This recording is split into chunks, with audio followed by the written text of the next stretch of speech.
घोरनिष्कायते। विराज बैठ, प्रसन्न हो। हाँ, नहीं, ठीक ही रहना चाहिए। हम आपको अपने प्रभु का विधान बताते हैं थोड़ा सा। जब प्रभु किसी पर कृपा करते हैं, ये वैभव मिलना कृपा नहीं है, ये पुण्य है। पुण्य से एक घोर पापी को भी बहुत, देखो, पाप करके भी उनका कोई पुण्य है जिससे वो सुकृत पूर्व के सुकृतवश चल रहे हैं, नया पाप है। ये वैभव बढ़ना या यश बढ़ना, ये भगवान की कृपा नहीं मानी जाती। भगवान की कृपा मानी जाती है अंदर का चिंतन बदलना, जिससे आपके अनंत जन्मों के संस्कार भस्म होकर और अगला जो है वो बड़ा उत्तम होगा। अंदर के चिंतन से होता है, बाहर से कुछ नहीं होता। मात्र अंदर का चिंतन। अच्छा, अंदर का चिंतन हम लोगों का स्वभाव बन गया बहिर्मुखी। बहिर्मुखी मतलब बाहर यश, कीर्ति, लाभ, विजय, इससे हमको सुख मिलता है। अंदर से कोई मतलब नहीं रखता कोई विरला ही अंदर से। अब क्या होता है, भगवान जब कृपा करते हैं तो संत समागम देते हैं, कि दूसरी जब कृपा होती तो विपरीतता देते हैं, और फिर अंदर से एक रास्ता देते हैं। ये मेरा रास्ता है, ये परम शांति का रास्ता है, ये शांति का रास्ता नहीं। भगवान वो रास्ता देते और जीव को अपने पास बुला लेते हैं। बिना प्रतिकूलता के संसार का राग नष्ट नहीं होता। किसी को भी वैराग्य होता है तो संसार की प्रतिकूलता देखकर वैराग्य होता है। सब कुछ हमारे अनुकूल है तो हम आनंदित होकर उसका भोग करते हैं। जब हमारे ऊपर प्रतिकूलता आती है तब ठेस पहुंचती है कि इतना झूठा संसार, तो अंदर से भगवान रास्ता देते हैं। ये सही है। भगवान बिना प्रतिकूलता के इस संसार को छुड़ाने का कोई भी औषधि नहीं रखी। आज तक जितने बड़े महापुरुष हुए हैं, जिनका जीवन बदला है, उनको प्रतिकूलता का दर्शन करके बदला है। तो कभी प्रतिकूलता आए तो उस समय आनंदित हो कि मेरे ऊपर अब भगवान की कृपा हो रही है, कि मुझे सतमार्ग में चलने की प्रेरणा मिल रही है। अगर सतमार्ग छूटा हो, ये सब तो एक सेकंड के लिए आप विचार कीजिए। अब अपना सुधार कर लो, अपने जीवन को सत्य में ले आओ, तो अगला जो होगा वो बहुत जोर का होगा। चाहे जन्म हो तो श्रीवान, कुलवान, धनवान, वैभव संपन्न ऐसे, और भक्ति की अनुकूलता, भक्ति की अनुकूलता। खास बात श्रीवान, धनवान, कुलवान नहीं, खास बात भक्ति की अनुकूलता। अगर इस जन्म में भगवत प्राप्ति नहीं हुई तो भगवान श्री कृष्ण ने गीता में कहा है कि मेरे भक्त का नाश नहीं होता। मैं कुलवान, धनवान, श्रीवानों के कुल में जन्म देता हूं और फिर पुनः भक्ति का माहौल देता हूं, और पूर्व का जो भजन छूटा हुआ हो वहीं से उसको। अब बिल्कुल ऐसे ही रहो जैसे रह रहे हो, बिल्कुल संसारिक बन करके रहो, लेकिन अंदर का चिंतन आपका बदल जाए। अंदर के चिंतन में आपकी यश की भावना न रह जाए, अंदर के चिंतन में आपको धन बढ़ाने की भावना न रह जाए।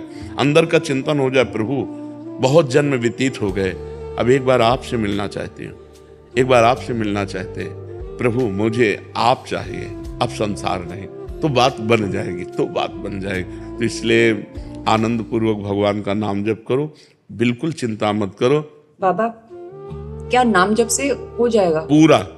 ये हम अपने जीवन का अनुभव बताते हैं। सांख्य योग और अष्टांग योग और कर्म योग और भक्ति योग, चारों योगों में प्रवेश रहा है। पहले हम सन्यासी रहे 20 वर्ष सन्यासी रहे काशी विश्वनाथ जी।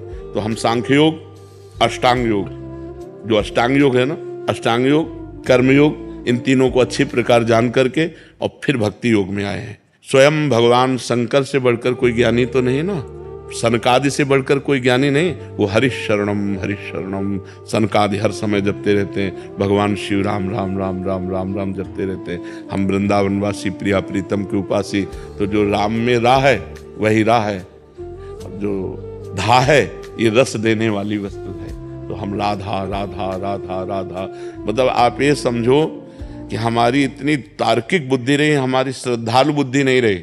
सन्यासी की जो बुद्धि होती है वो तर्क प्रधान होती है, कसौटी पर कसने पर। तो हम केवल भावुकता में राधा राधा का प्रचार नहीं कह रहे कि हमने सुना और ऐसे ग्रंथों में पढ़ा, ऐसे कह रहे, स्वयं स्वाद लेके कह रहे और विश्वास के साथ कह रहे कि यदि आप राधा राधा जपते हो तो इसी जन्म में भगवत प्राप्ति हो जाएगी, इसी जन्म में। जैसे किसी से कहा जाए कि तुम सत्य बोलो, मंदिर में चढ़ के बोलो, तो हम मंदिर में नहीं, हम वृंदावन में बैठे हैं। करोड़ों मंदिर इसकी समानता नहीं कर सकते, भगवान का परम धाम है। अगर राधा राधा नाम चल रहा है तो इसी जन्म में भगवत प्राप्ति हो जाएगी। हमारी आखिरी श्वास यदि राधा, तो मुझे श्री जी की प्राप्ति, भगवान की प्राप्ति हो जाएगी। इसमें कोई संशय नहीं, और किसी साधनों की कोई आवश्यकता नहीं। आप केवल अंदर ही अंदर चलाइए और लिखिए। देखो, हम जो कह रहे हैं उसको समझो।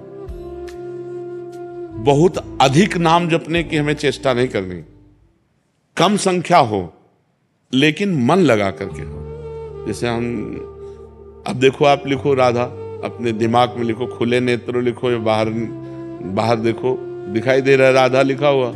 वही कान में सुनो राधा, वही अंदर उठाओ राधा। ये तीनों का एकाकार हो जाए तो ये करोड़ों नाम जप के बराबर है। देखो, जैसे हम बोला राधा, ऐसे हम 1000 राधा नाम बोले तो हम बोला राधा, ये उपांशु है, इसे उपांशु कहते हैं। राधा राधा राधा राधा 1000 बार, ये उपांशु हुआ। अब ये ऐसे उपांशु हम 10,000 बार जप करें, अंदर देखते हुए बोले राधा, उपांशु 10,000 बार नाम जप करने का फल एक बार मानसिक में है। इतना बड़ा फल है ये। ऐसे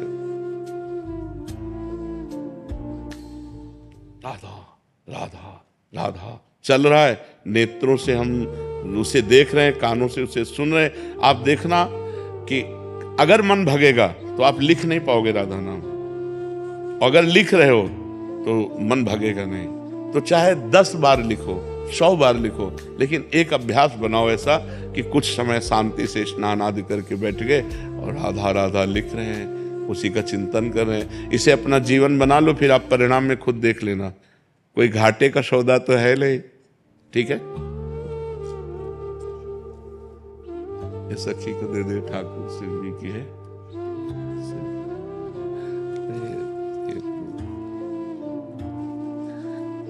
खूब आनंदित रहो, नाम जप करते रहो।